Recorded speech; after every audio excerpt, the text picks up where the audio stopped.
Sebentar, yel-yelnya gimana tadi? Abdesi Desa Indonesia. Oke, kita ulangi ya. Oh, Jambi tambahnya ya. Oke, jadi 4 kali. Abdesi Desa Indonesia Jambi. Oke. Yo. Abdesi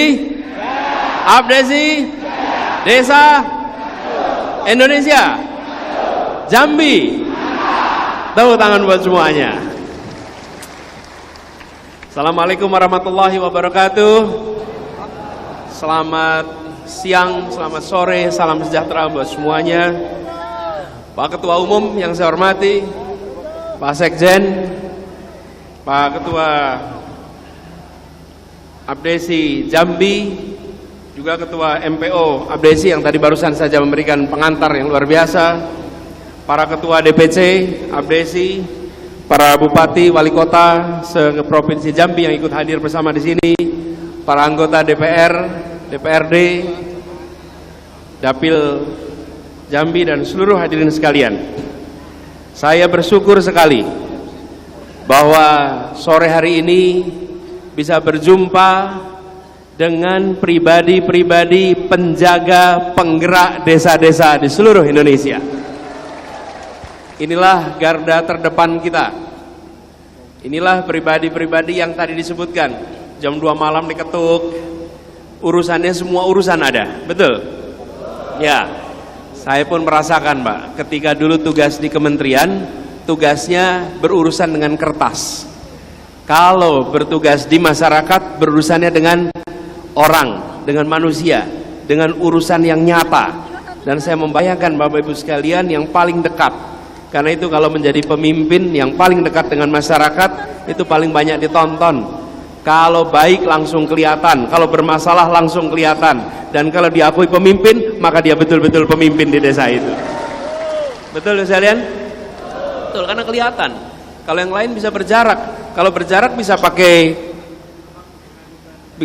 perusahaan pencitraan. Kalau kepala desa bisa nggak pakai perusahaan pencitraan? Nah bisa.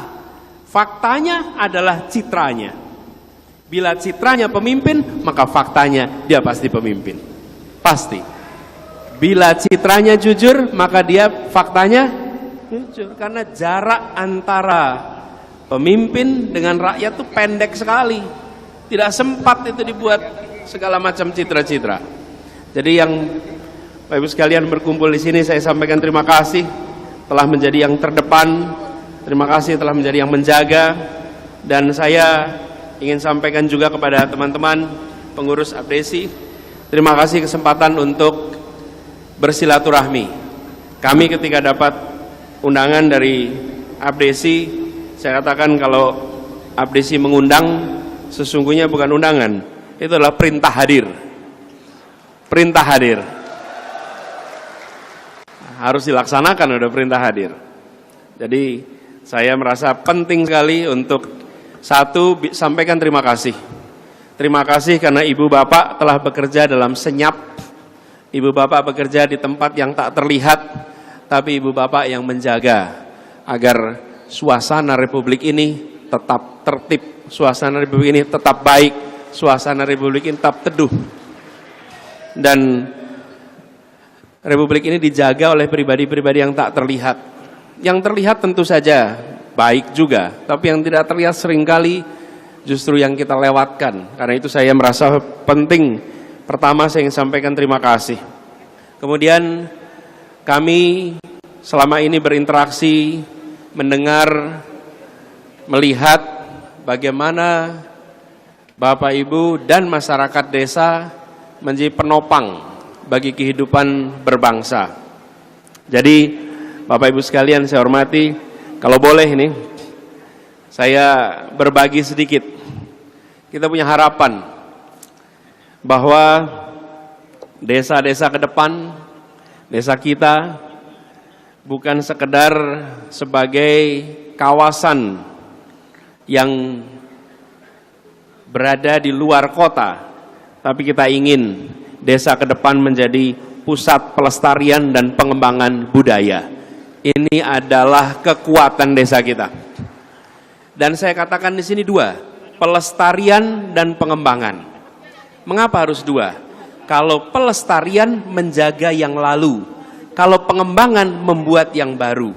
Jangan sampai budaya kita dianggap sebagai masa lalu dan tidak ada pengembangannya. Dilestarikan dan dikembangkan, tempatnya mana? Desa harus bisa menjadi tempat pelestarian dan pengembangan kebudayaan. Lalu kita tahu bahwa desa juga tempat sumber potensi alam dan lingkungan. Ini desa kita. Betapa kekayaan alam yang luar biasa, dan ketika kita bicara tentang kerusakan lingkungan hidup, kerusakan itu dimulai di kota atau di desa, Bapak Ibu? Kok enggak? Kerusakan.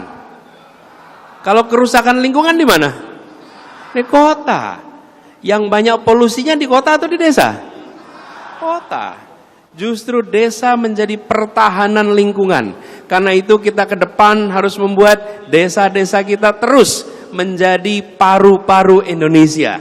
Menjadi tempat hadirnya air-air yang bersih, udara-udara yang bersih. Di mana desa kita? Lalu lumbung pangan nasional. Kita tahu ini lumbung pangan nasional. Tidak usah dijelaskan, semua paham.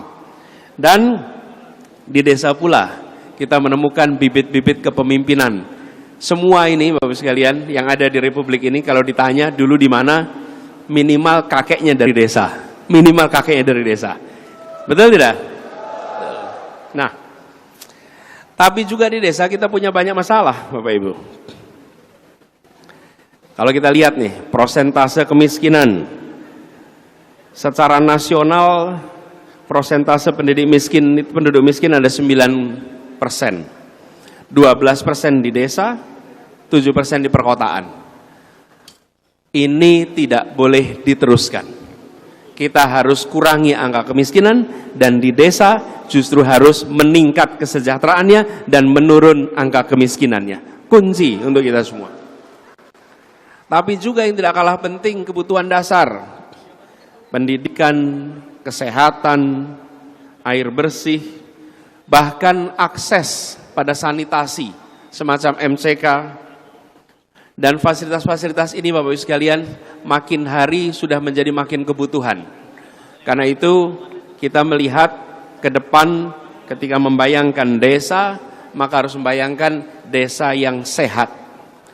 Tidak harus menjadi kota, tidak harus berubah dalam artian struktur lingkungannya, tetapi menjadi desa yang sehat, desa yang warganya merasakan kemajuan, kebahagiaan, dan basisnya tetap pedesaan. Tapi sebelum ke sana Bapak Ibu, teman-teman apresiasi yang saya hormati, saya ingin kasih gambaran sedikit perjalanan Indonesia. Bulan depan kita masuk ulang tahun Republik yang keberapa? 78. Kita 78 tahun sebagai Republik. Coba kita lihat potret desa kota 78 tahun. Ada gambarnya. Nah ini dia.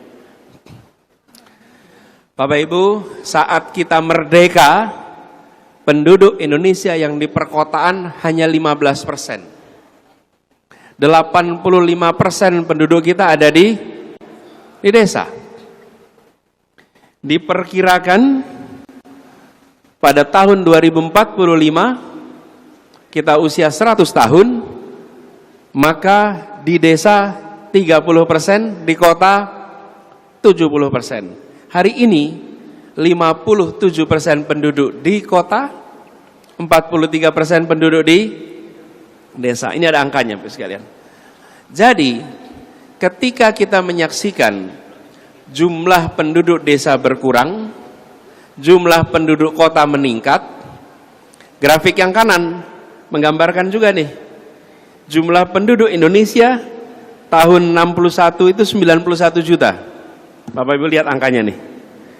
Sekarang di 2023 udah 273. Kita meningkat jumlah penduduknya luar biasa.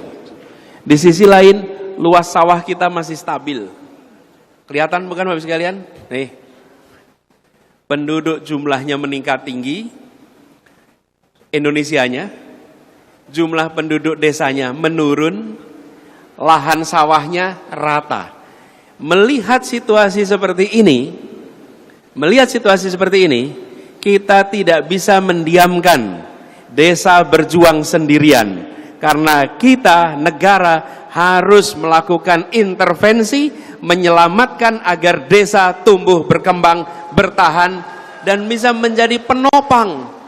Bapak Ibu bayangkan, kalau penduduk kotanya meningkat, penduduk desa menurun, jumlah sawah menurun, ya menurun nih.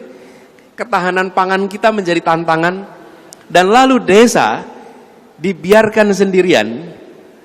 Apalagi ini para pimpinan, para kepala desa, pimpinan pemerintahan desa tidak diberikan kekuatan, maka nantinya gambar nasional kita akan menunjukkan ketergantungan pada luar. Kenapa? Karena pasokan dari dalam, kekuatan dari desa tidak ditingkatkan. Jadi visi kita ke depan, Bapak Ibu sekalian, kita ke depan, yuk kita jalan sama-sama. Mari kita kembalikan desa menjadi kekuatan utama bangsa ini. Desa menjadi pilar penting dalam pembangunan ke depan. Saya melihat Bapak Ibu sekalian, kalau kita panjang ke depan, bahwa kita tidak boleh membiarkan para petani, para nelayan, kemudian mereka yang bekerja di perkebunan jalan sendirian. Saya ingin coba langsung ke slide ke-7. Saya ingin menunjukkan kepada semua sekalian bahwa yang perlu kita tinggikan itu bukan saja target domestik. Kita harus lihat Indonesia dalam konteks Asia. Kalau kita ingin membuat desa kita maju, jangan hanya berbicara desa dan kota di Indonesia. Bagaimana desa dimajukan supaya Indonesia bisa menjadi lumbung pangan Asia. Sehingga kekuatan desa itu tumbuhnya lebih besar. Kalau kita hanya dorong di tingkat nasional, Bapak Ibu sekalian, nanti target kita itu rendah, tinggikan. Supaya semua yang kita kerjakan di desa itu punya dampak yang lebih besar di desa-desa kita. Lahan kita subur, air kita melimpah, dan kita jalur utama untuk perekonomian dunia. Jadi untuk itu, slide berikutnya, kami melihat jangka pendek memperkuat desa. Jangka menengah adalah memandirikan desa. Jangka pendek, ya tadi sudah disampaikan ini sama Pak Asri, beberapa aspirasi. Kita ingin desa yang kuat, dan untuk itu tadi disampaikan ada 4 hal. Undang-undang yang perlu revisi. Yang kedua, pengelolaan desa yang partisipatif. Yang ketiga, kesejahteraan mereka yang bekerja di desa, baik kepala desa maupun perangkat desa. Yang keempat, dana desa yang ditingkatkan. Targetnya tadi katakan 10%. Bapak Ibu, kita harus mulai bekerja dengan cara begini. Apa yang dituju, lalu aturan apa yang dibutuhkan untuk mencapai itu. Jangan dibalik. Kalau kita bekerja sekedar untuk aturan, kita tidak tahu aturan ini untuk apa ya. Tujuan kita apa? Tujuan kita desa yang bisa kuat, desa yang bisa maju, nantinya menjadi mandiri. Dan kalau itu dilakukan, maka bila itu diperlukan revisi, maka lakukan revisi. Bila itu dilakukan partisipasi, lakukan partisipasi. Karena ini yang perlu dikerjakan. Saya kalau boleh komentar sedikit terkait dengan partisipasi dan revisi. Slide-nya boleh dimatikan aja. Ketika terkait dengan partisipasi, kami ceritakan pengalaman kami di Jakarta, Bapak sekalian.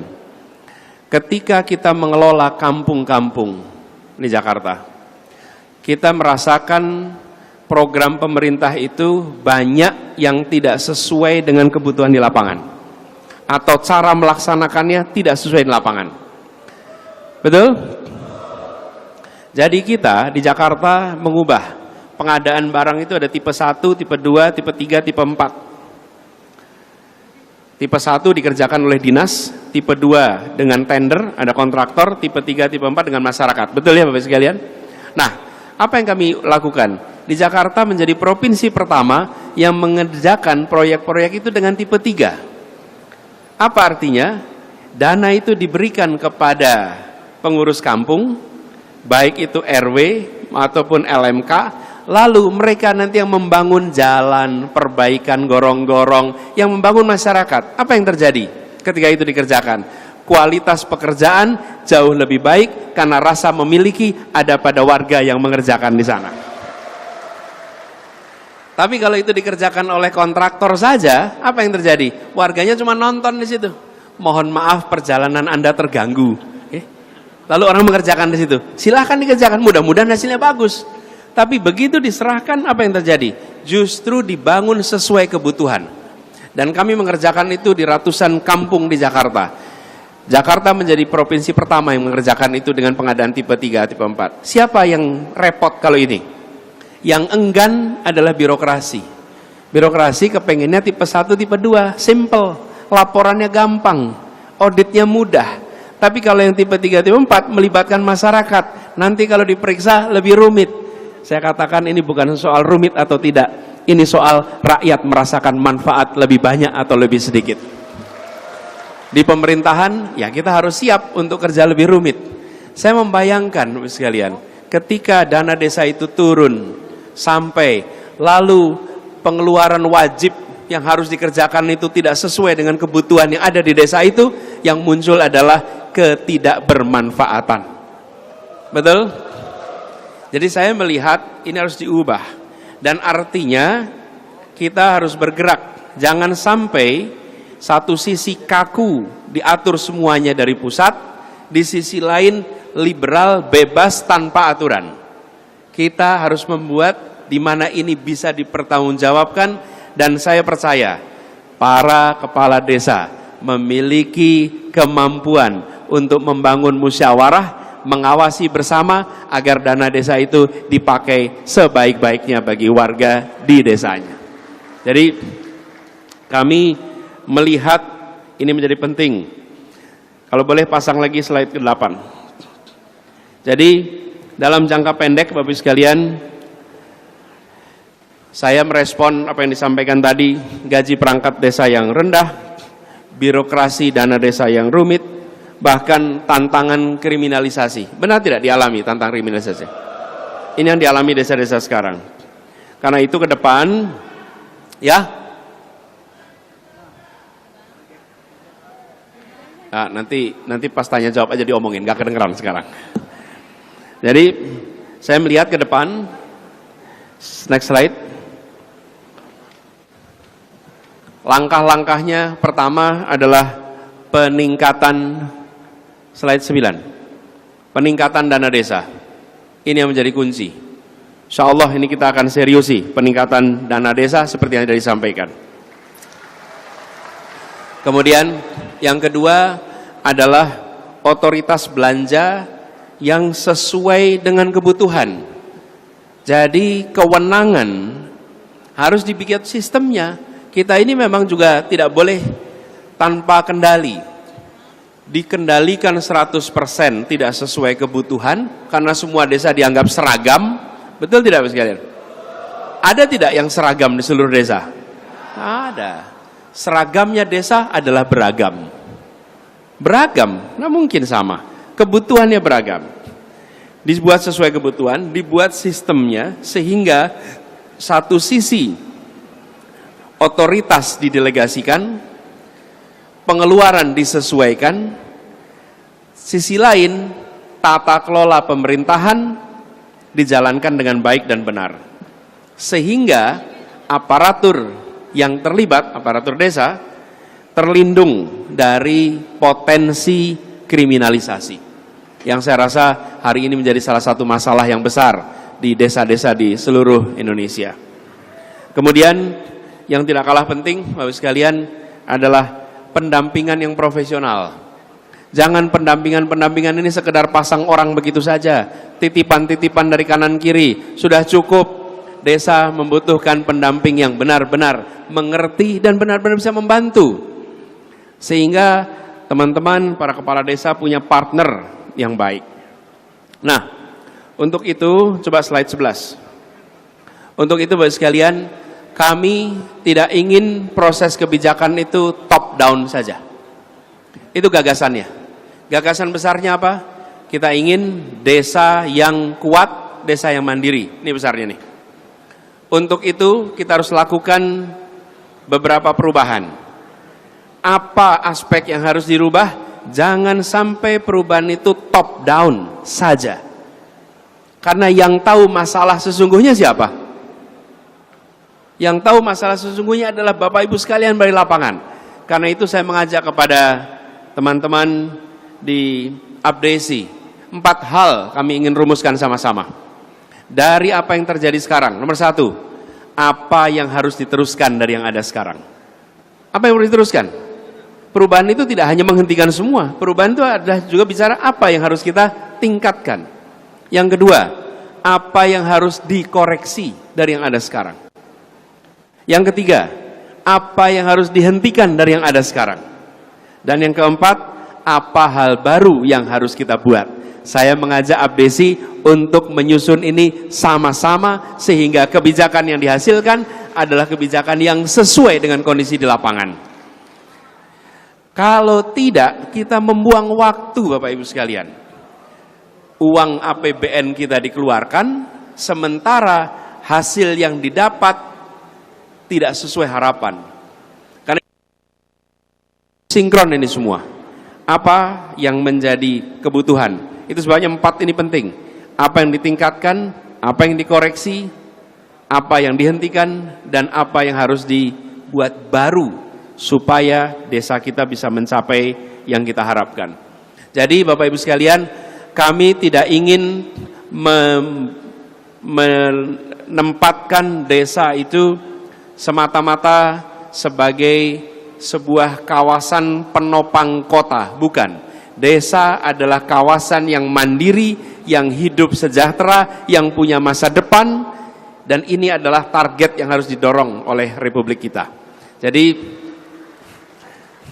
gelora pidato membuat kita bersemangat, tapi ketika sampai ke kampung, sampai ke desa kita dihadapkan dengan kenyataan. Mana perubahannya, mana faktanya, itu yang kita ingin bawa sama-sama. Kenyataan, fakta, perubahan lewat 4 hal yang tadi saya sampaikan.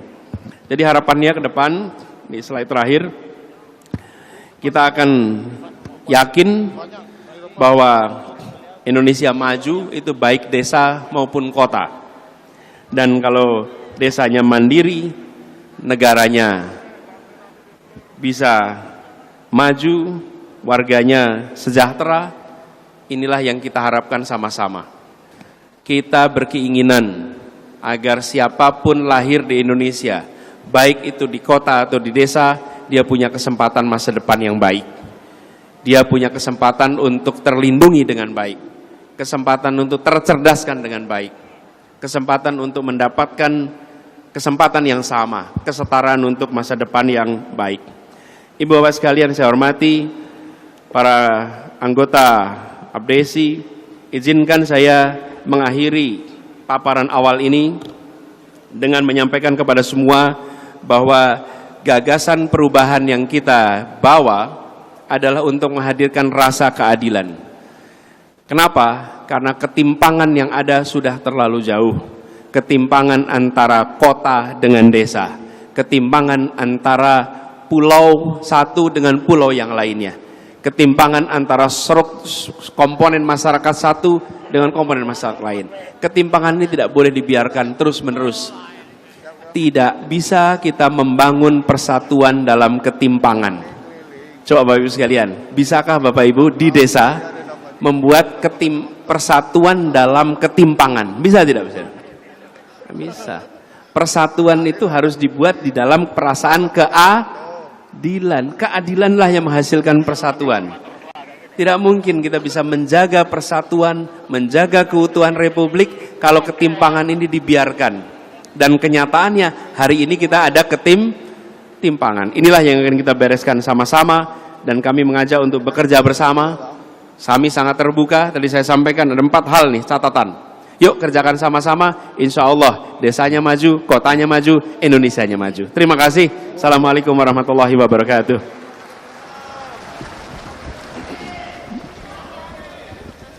Nah, tadi ditanya, Pak Anies bersedia dialog tidak? Bersedia, tentu. Justru inilah kesempatan kita mendengar. Saya datang ke sini bukan cuma mau ceramah, saya datang ke sini ingin dengar apa yang menjadi aspirasi dari masyarakat di sini.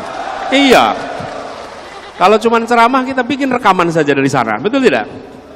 Yang tidak bisa tergantikan adalah telinga kita mendengar apa yang menjadi aspirasi dari Bapak Ibu sekalian. Oke, saya mau dengarkan. Pak Asri, silakan Pak Asri. Oke.